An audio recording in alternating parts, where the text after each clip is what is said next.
ഞാൻ ആദ്യം വരുന്നത് കോൺഗ്രസ് സഹയാത്രികൻ ശ്രീ രജി ബിയിലേക്ക്. ശ്രീ രജി, രാഹുൽ ഈശ്വരനെയാണ് പോലീസ് ഇപ്പോൾ വിളിച്ചിരിക്കുന്നത്. അത് ചോദ്യം ചെയ്യൽ നടക്കുന്നു. രാഹുൽ മാങ്കൂട്ടത്തിന് വേണ്ടിയുള്ള തെരച്ചിൽ പല വഴിക്ക് നടക്കുന്നുണ്ടെങ്കിലും എവിടെയാണ് രാഹുൽ മാങ്കൂട്ടത്തിൽ എന്ന് ചോദിച്ചാൽ കോൺഗ്രസ് നേതാക്കന്മാർക്ക് പോലും ഒരു പിടിയുമില്ലാത്തൊരു സാഹചര്യം. കോൺഗ്രസ് രാഹുലിന് ഒളിവിൽ കഴിയാൻ അവസരമൊരുക്കുന്നു എന്ന് CPM ആരോപിച്ചുകൊണ്ടേയിരിക്കുന്ന സമയമാണ്. തദ്ദേശ തെരഞ്ഞെടുപ്പ് ഇങ്ങനെ തലയ്ക്ക് മുകളിൽ നിൽക്കുമ്പോൾ ന്യായീകരിക്കുന്നില്ല എന്ന് എത്ര പറയുമ്പോൾ പോലും എന്തുകൊണ്ട് രാഹുൽ മാങ്കൂട്ടത്തിൽ പുറത്തേക്ക് വരുന്നില്ല? ധാർമ്മികതയുടെ പേരിലെങ്കിലും ഒരു രാജിയിലേക്ക് കാര്യങ്ങൾ കടക്കുന്നില്ല എന്നതിനൊക്കെ ഉത്തരം പറയാൻ നിർഭാഗ്യവശാൽ കോൺഗ്രസ് എന്ന പാർട്ടിക്ക് ബാധ്യതയുണ്ടാകും. നോക്കൂ, എങ്ങനെയാണ് അപർണ ഈ കോൺഗ്രസ് പാർട്ടിക്ക് ഇക്കാര്യത്തിൽ ഒരു ബാധ്യത വരുന്നത്? കേരളത്തിലെ ജനങ്ങൾ ഇതെല്ലാം കാണുന്നതല്ലേ? കോൺഗ്രസ് പാർട്ടി ഇത്തരത്തിൽ രാഹുൽ മാങ്കൂട്ടത്തിനെതിരെ ഒരു ആരോപണം അന്തരീക്ഷത്തിൽ ഉയർന്ന ആ ഘട്ടത്തിൽ തന്നെ 12 മണിക്കൂറിന് മുമ്പ് ഇത് സംബന്ധിച്ച് തീരുമാനങ്ങൾ കൈക്കൊണ്ടു. 3 തരത്തിലുള്ള നടപടികളാണ് രാഹുൽ മാങ്കൂട്ടത്തിൽ MLA-ക്കെതിരെ കോൺഗ്രസ് പ്രസ്ഥാനം സ്വീകരിച്ചത്. കോൺഗ്രസ് പാർട്ടിക്ക് അയാളുടെ വ്യക്തിപരമായ കാര്യങ്ങളിൽ എന്ത് തരത്തിലുള്ള ബന്ധമാണ് ഇപ്പോഴുള്ളത്? അദ്ദേഹം കോൺഗ്രസ് പാർട്ടിയിലില്ല, കോൺഗ്രസ് പാർട്ടിയുമായിട്ട് ബന്ധമില്ല, കോൺഗ്രസുമായിട്ട് ഒരു തരത്തിലും ബന്ധിപ്പിക്കുന്ന ഒരു പ്രവൃത്തിയുമല്ല ഇത്തരത്തിൽ വരുന്ന ആരോപണങ്ങളിൽ നിന്ന് നമ്മൾ മനസ്സിലാക്കുന്നത്. ഇതിനെ കോൺഗ്രസ് പാർട്ടിയുമായി ബന്ധിപ്പിക്കുന്നത് ഗൂഢമായ രാഷ്ട്രീയ എതിരാളികളുടെ ബോധപൂർവമായ ചില ശ്രമങ്ങളുടെ ഭാഗമായിട്ടാണ്.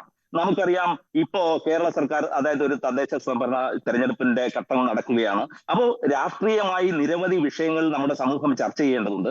ഈ വിഷയങ്ങൾ ചർച്ച ചെയ്യാതിരിക്കാൻ വേണ്ടി ചില മാധ്യമങ്ങളും അല്ലെങ്കിൽ രാഷ്ട്രീയമായിട്ടുള്ള ചില പാർട്ടികളും ഒക്കെ അവരുടെ ഒരു അജണ്ടയായി മാറിക്കൊണ്ട് ഇതിനെ ഒരു കെണി ഒരുക്കി ഇതിലേക്ക് കോൺഗ്രസിനെ വലിച്ചിടാൻ ഒരു ശ്രമം നടത്തുകയാണ്. ഇതൊന്നും ഒരു തരത്തിലും ഈ സർക്കാരിനെതിരായിട്ടുള്ള ഏതെങ്കിലും സർക്കാർ വിരുദ്ധ വികാരത്തെയോ അല്ലെങ്കിൽ പ്രതിഷേധത്തെയോ ഒരു തരത്തിലും മറയ്ക്കാൻ കഴിയില്ല. ഇതിന് കോൺഗ്രസ് പാർട്ടിയുമായിട്ട് എന്താണ് ബന്ധം? അദ്ദേഹം കോൺഗ്രസ് പാർട്ടിയുടെ അംഗത്വം പോലുമില്ല. അയാൾ എന്തെങ്കിലും തെറ്റ് ചെയ്തിട്ടുണ്ടെങ്കിൽ ഇന്ത്യയിലെ നിയമാവലി അനുശാസിക്കുന്ന നിയമങ്ങൾ അനുസരിക്കുവാനും അതനുസരിച്ച് ശിക്ഷയ്ക്ക് വിധേയമാകുവാനും അദ്ദേഹം ബാധ്യസ്ഥനാണ്. അത് സംബന്ധിച്ച് പോലീസ് അന്വേഷണം ഇപ്പോൾ നടക്കുന്നു. അക്കാര്യത്തിലൊക്കെ കോൺഗ്രസിന്റെ നേതാക്കന്മാർ എല്ലാ ഘട്ടത്തിലും അവരുടെ വ്യക്തമായ സുചിന്തിതമായിട്ടുള്ള തീരുമാനങ്ങൾ പൊതുസമൂഹത്തിന് മുമ്പാകെ പ്രഖ്യാപിച്ചിട്ടുണ്ട്.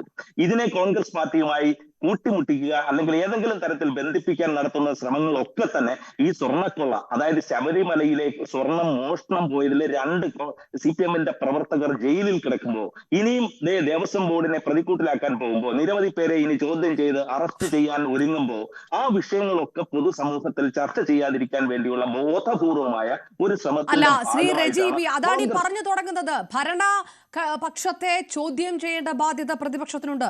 അത് ജനങ്ങളും പ്രതീക്ഷിക്കുന്നുണ്ട്. അപ്പോഴാണല്ലോ അതിന് ഉത്തരവും മറുവശത്തുണ്ടാവുക. അത് ഉണ്ടാകേണ്ട സമയമാണ്. ആ സമയത്ത് കോൺഗ്രസിലെ നേതാക്കന്മാർ പറയുന്നു, ഞങ്ങൾ വേദി പങ്കിടും, രാഹുൽ നിരപരാധിയാണ് പറഞ്ഞു കഴിഞ്ഞു. 2 ദിവസം കഴിയുമ്പോൾ അത് വിഴുങ്ങേണ്ടതായിട്ട് വരുന്നു. ഇപ്പോൾ രാഹുൽ ഈശ്വറിന് എതിരായിട്ടുള്ള കേസിൽ 5ാം പ്രതി KPCC-യുടെ ജനറൽ സെക്രട്ടറി സന്ദീപ് വാര്യരാണ്. അപ്പോൾ ഈ അതിജീവിതയെ അപമാനിക്കാനുള്ള ഒരു നീക്കം നടത്തുക, അതിന് സൈബർ വെട്ടുകിളിക്കൂട്ടങ്ങളെ അഴിച്ചുവിടുക, അതിനകത്ത് കോൺഗ്രസിന്റെ നേതാക്കന്മാർ തന്നെ പ്രതി വരുന്ന സാഹചര്യത്തിൽ കോൺഗ്രസ് പാർട്ടി ഇതൊന്നും അറിഞ്ഞിട്ടില്ല, ഞങ്ങൾക്കിതൊന്നും അറിയില്ല എന്ന് പറയുകയും പ്രതിപക്ഷ നേതാവ് പറയുന്ന നിലപാടിന് വിരുദ്ധമായിട്ട് അവരവർക്ക് തോന്നുന്നത് പോലെ മറ്റു നേതാക്കന്മാർ പറയുകയും ചെയ്തിട്ട് ഇത് BJP-യോ CPM-ഓ വെച്ച നരേറ്റീവാണെന്ന് എങ്ങനെ പറഞ്ഞുകൊണ്ടിരിക്കാൻ പറ്റും? നോക്കൂ, ഇവിടെ 2-3 ചോദ്യങ്ങളാണ് അപർണ ഇപ്പോൾ ഉന്നയിച്ചിരിക്കുന്നത്. ഒന്ന്, കോൺഗ്രസ് പാർട്ടി, അതായത് ഫോർമലായി ഒരു പരാതി ഈ അതിജീവിത ഉന്നയിക്കുന്നതിന് മുമ്പ് കോൺഗ്രസിന്റെ ചില ആളുകൾ, അതായത് അദ്ദേഹം പാലക്കാട്ടെ MLA ആണ്, ആ ഘട്ടത്തിൽ അദ്ദേഹവുമായി പേഴ്സണലായിട്ട് അടുപ്പമുള്ള ചിലർ അദ്ദേഹവുമായി ബന്ധം പുലർത്തിയിരുന്നു.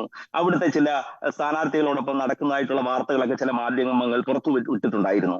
എന്നാൽ ഈ അതിജീവിത ഫോർമലായി ഒരു പരാതി രജിസ്റ്റർ ചെയ്തതിനു ശേഷം പൂർണ്ണമായിട്ട് അത്തരത്തിൽ കർശനമായ നിർദ്ദേശം കോൺഗ്രസ് പാർട്ടി ബന്ധപ്പെട്ടവർക്ക് നൽകിയിട്ടുണ്ടെന്നാണ് ഞാൻ മനസ്സിലാക്കുന്നത്.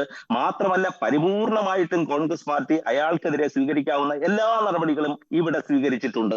ഇവിടെ കോൺഗ്രസ് പാർട്ടിയെ ഇതിലേക്ക് ബന്ധിപ്പിക്കുന്നതെന്ന് പറയുന്നത് ബോധപൂർവമായ അജണ്ടയുടെ ഭാഗമായിട്ടാണ്. കാരണം ഇവിടെ സൈബർ ഇടങ്ങളിലും അതുമായിട്ട് കോൺഗ്രസ് പാർട്ടിക്ക് എന്താണ് ബന്ധം? സൈബർ ഇടങ്ങൾ ഇന്ത്യ മഹാരാജ്യത്ത് എത്ര എത്ര കോടി ആളുകളാണ് ഈ യൂട്യൂബും വാട്സാപ്പും അല്ലെങ്കിൽ സോഷ്യൽ മീഡിയ ഉപയോഗപ്പെടുത്തുന്നത്. അവരെയൊക്കെ നിയന്ത്രിക്കുവാൻ നമുക്ക് മനുഷ്യ സാധ്യമാണോ? എല്ലാ തരത്തിലും എല്ലാ ഘട്ടത്തിലും എല്ലാ വിവാദങ്ങളിലും ഒക്കെ സാമൂഹ്യ മാധ്യമങ്ങൾ പ്രതികരിച്ചിട്ടുണ്ട്, പ്രതിഷേധിച്ചിട്ടുണ്ട്. ജെൻസി അവരുടെ അഭിപ്രായങ്ങൾ രേഖപ്പെടുത്താറുണ്ട്. അതിനെ പൊളിറ്റിക്കൽ പാർട്ടി എന്നുള്ള നിലയിൽ ഒരു കോൺഗ്രസ് പ്രസ്ഥാനത്തിന് ഏതെങ്കിലും രീതിയിൽ തടയിടാൻ കഴിയുമോ? കാരണം ഇതിനകത്ത് പൊതുസമൂഹമാണ്, പൊതുസമൂഹത്തിൽ പെടുന്നവരെല്ലാവരും ഉണ്ടായിരിക്കും. അതിനെ ഒരു കർശനമായിട്ട് ഏതെങ്കിലും തരത്തിൽ ഒരു പാർട്ടിക്ക് മാത്രമായി നിയന്ത്രിക്കാൻ കഴിയില്ല. ഇവിടെ ശരിക്കും എന്താ വേണ്ടത്? ഇവിടുത്തെ നിയമം അനുസരിച്ച്, നിയമാവലി അനുസരിച്ച് കുറ്റക്കാർക്കെതിരെ നടപടി സ്വീകരിക്കണം. അതിന് പോലീസ് സംവിധാനം, ഇവിടുത്തെ നിയമ സംവിധാനം സ്വീകരിക്കുന്ന എല്ലാ നടപടികൾക്കും അനുകൂലമായിട്ട് പൊതുസമൂഹം നിൽക്കുകയാണ്. ആ അതിജീവിതയെ ഏതെങ്കിലും തരത്തിൽ അവരെ സാമൂഹ്യ മാധ്യമങ്ങളിൽ കുറ്റപ്പെടുത്തുന്നതോ അവരെ പരിഹസിക്കുന്നതോ അവരുടെ വ്യക്തി ജീവിതത്തെ അധിക്ഷേപിക്കുന്നതോ ഒരു തരത്തിലും ആരും അംഗീകരിക്കുന്നതല്ല.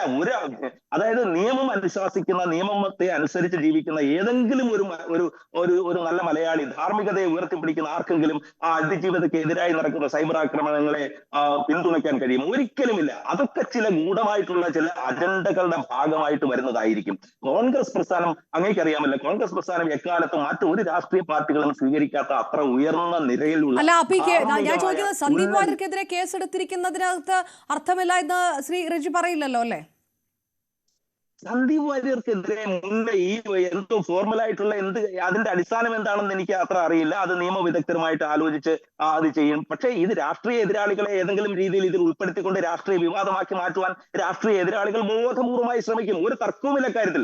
കാരണം CPM എന്നുള്ള പൊളിറ്റിക്കൽ പാർട്ടി പഴയ കാലം മുതലേ ഇലക്ഷൻ കാലഘട്ടത്തിൽ സ്ത്രീകളുമായി ബന്ധപ്പെട്ട വിഷയങ്ങൾ ഉന്നയിച്ചുകൊണ്ട് പൊതു പ്രാധാന്യമുള്ള വിഷയങ്ങളിൽ നിന്ന് അകന്നു പോകുന്നത് നമ്മൾ കണ്ടിട്ടുള്ളതാണ്. 96-ലും 2011-ലും 2016-ലും ഇതിന് ബഹുമാനായ ഉമ്മൻചാണ്ടിക്കെതിരെ പോലും സോളാർ കേസുമായി ബന്ധപ്പെട്ട ഒരു സ്ത്രീയുമായി ബന്ധപ്പെടുത്തി കഥകൾ ഉണ്ടാക്കി രാഷ്ട്രീയ കോലാഹലം സൃഷ്ടിച്ച് അധികാരത്തിൽ അങ്ങനെ ശ്രീ രജിബി ഏതെങ്കിലും ഒരു നിലപാടിൽ നിൽക്കണം. ഒന്നുകിൽ അതിജീവിതയ്ക്കൊപ്പം നിൽക്കുക, അതല്ലെങ്കിൽ നിങ്ങൾ രാഹുൽ മാങ്കൂട്ടത്തിനൊപ്പം നിൽക്കുക. ഇങ്ങനെ ഏതെങ്കിലും ഒരു നിലപാടെടുക്കണം.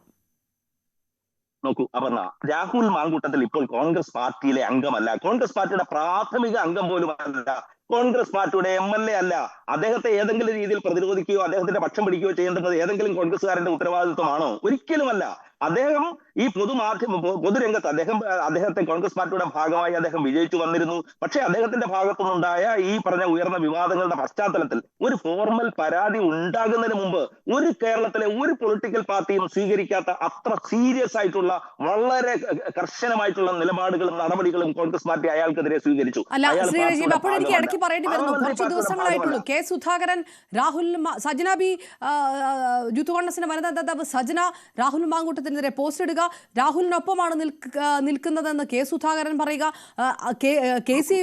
K Sudhakaran brigade youth Congress വനിതാ നേതാവിനെതിരെ സൈബർ ആക്രമണം നടത്തുക. അതിനുശേഷം ഇതാ അതിജീവിതയുടെ പരാതി വരുമ്പോൾ ഇത് അറിഞ്ഞിട്ടല്ല താനിത് പറഞ്ഞത് എന്ന് കെ സുധാകരന്റെ പ്രസ്താവന വരിക. ഇതൊരൊറ്റ എക്സാമ്പിൾ മാത്രമേ ഞാൻ പറയുന്നുള്ളൂ. അങ്ങനെ പലതും നടക്കുകയാണ്. എന്താണ് പറയുന്നത്, എന്താണ് പാർട്ടിയുടെ നിലപാടെന്ന് എന്തുകൊണ്ടാണ് എല്ലാ നേതാക്കന്മാർക്കും കൃത്യമായി ബോധ്യമില്ലാത്തത്? നോക്കൂ, ഇത് എല്ലാവരും കോൺഗ്രസിന്റെ എല്ലാ ഉന്നത നേതാക്കളും ചേർന്നെടുത്ത ഒരു തീരുമാനമല്ലേ ഈ രാഹുൽ മാങ്കൂട്ടത്തിനെതിരെ എടുത്ത 3 തരത്തിലുള്ള നടപടികൾ. ഇവിടെ ബഹുമാന്യനായ ശ്രീ കെ സുധാകരൻ അദ്ദേഹം തന്നെ മാധ്യമങ്ങൾക്ക് മുമ്പാകെ പറഞ്ഞിട്ടുണ്ടല്ലോ, ഒരു ഫോർമലായിട്ടുള്ള ഒരു പരാതി ഉന്നയിക്കുന്നതിന് മുമ്പ്, അതായത് സൈബർ ഇടങ്ങളിലോ അല്ലെങ്കിൽ പൊതുമാധ്യമങ്ങളിലോ ചില ഊഹാപോഹങ്ങളോ അല്ലെങ്കിൽ ആക്ഷേപങ്ങളോ ഉയർന്ന ഒരു ഘട്ടത്തിലാവാം ഒരുപക്ഷെ അത്തരത്തിൽ ഭിന്നാഭിപ്രായം ഉയർന്നു വന്നത്. പക്ഷെ അദ്ദേഹം ഇന്നലെ വളരെ കർശനമായിട്ട് അദ്ദേഹം മാധ്യമങ്ങളോട് പറഞ്ഞിട്ടുണ്ട് അദ്ദേഹം എടുത്ത നിലപാട് തെറ്റായി പോയി എന്നും. അദ്ദേഹം അത് കോൺഗ്രസ് പാർട്ടിക്ക് അത്തരത്തിലുള്ള നിലപാടുകളല്ലേ സ്വീകരിക്കാൻ പറ്റൂ. കാരണം സ്ത്രീ സുരക്ഷയ്ക്കും സ്ത്രീയുടെ അഭ്യുന്നതിക്കും സ്ത്രീ സമത്വത്തിനും സ്ത്രീയുടെ ശാക്തീകരണത്തിനും വേണ്ടി എക്കാലവും നിലകൊണ്ടിട്ടുള്ള പാർട്ടി ഏതാണ്? ഏത് കാലഘട്ടത്തിൽ എടുത്തു നോക്കൂ, ഈ ഇന്ത്യയിലുള്ള ഏതെങ്കിലും ഒരു പൊളിറ്റിക്കൽ പാർട്ടിക്ക് സ്ത്രീ സുരക്ഷയ്ക്കും സ്ത്രീ സമത്വത്തിനും സ്ത്രീ ശാക്തീകരണത്തിനും വേണ്ടി കോൺഗ്രസ് സ്വീകരിച്ചതിന് സമാനമായിട്ടുള്ള ഒരു നിലപാട് സ്വീകരിച്ചിട്ടുണ്ടോ ഏതെങ്കിലും ഒരു പൊളിറ്റിക്കൽ പാർട്ടി? കോൺഗ്രസ് പാർട്ടി അതിന്റെ അങ്ങേയറ്റത്തെ ധാർമ്മികത പുലർത്തുന്ന അത്തരത്തിൽ ജീവിച്ചു പോകുന്നവരാണ് കോൺഗ്രസ് പാർട്ടിയിലും അതിൽ വിശ്വസിക്കുന്നവരും അതിന്റെ സഹയാത്രികരും എല്ലാം. ആ ആദർശങ്ങൾ അത്തരത്തിലുള്ളതാണ്. അപ്പൊ കോൺഗ്രസ് പാർട്ടിയെ ഏതെങ്കിലും രീതിയിൽ അവമതിക്കാനോ അല്ലെങ്കിൽ അതിനെ പരിഹസിക്കുവാനോ അല്ലെങ്കിൽ ഇലക്ഷനിൽ അവർക്കെതിരെ ശരിക്കുള്ള പ്രചരണ തന്ത്രങ്ങളിൽ നിന്ന് വഴിമാറ്റി നീക്കുവാനോ ഒക്കെ ഉള്ള ശ്രമമാണ്. ഇപ്പൊ നോക്കൂ, ഇപ്പൊ CPM-നെ സംബന്ധിച്ച് ഭരിക്കുന്ന പാർട്ടിയാണ്. അതിന്റെ സമുന്നതരായിട്ടുള്ള നേതാക്കൾ ഒന്നൊന്നായി അഴിക്കുള്ളിലായിക്കൊണ്ടിരിക്കുകയാണ്. ഇപ്പൊ 6 പേരായി കഴിഞ്ഞിരിക്കുന്നു, 6 പേര് ജയിലിൽ അടച്ചിരിക്കുന്നു ശബരിമല മോഷണവുമായി ബന്ധപ്പെട്ട്. അതിലെ ഏറ്റവും നോക്കൂ, DYFIയുടെ വൈസ് പ്രസിഡന്റ് ആയിരുന്ന, പത്തനംതിട്ട ജില്ലാ സെക്രട്ടറി സെക്രട്ടേറിയറ്റ് അംഗം, ജില്ലാ കമ്മിറ്റി അംഗം, 2 തവണ CPM-ന്റെ MLA ആയ പത്മകുമാർ ഉൾപ്പെടെയുള്ളവരെ ജയിലിൽ കിടക്കുകയാണ്. അയാൾക്കെതിരെ ഒരു നടപടി പോലും പാർട്ടി ഇതുവരെ സ്വീകരിച്ചിട്ടില്ല. അത്തരത്തിലാണോ കോൺഗ്രസ് പാർട്ടി സ്വീകരിക്കുന്നത്? ഇവിടെ ഏത് പൊളിറ്റിക്കൽ പാർട്ടിയുടെ കാര്യം എടുത്താലും ഈ കോൺഗ്രസ് ചെയ്യുന്ന തരത്തിലുള്ള ഇത്ര ഉചിതമായിട്ടുള്ള ആർജവത്തോടു കൂടിയുള്ള നടപടി മറ്റേതെങ്കിലും ഒരു പൊളിറ്റിക്കൽ പാർട്ടി ഈ ഇന്ത്യ ശരി മഹാരാജ്യത്തിൽ ശരി ശ്രീ രജി, കോൺഗ്രസ് എന്ന് പറയുന്ന ഒരു രാഷ്ട്രീയ പാർട്ടിയുടെ നിലപാടിനെ ചോദ്യം ചെയ്യുന്നില്ല.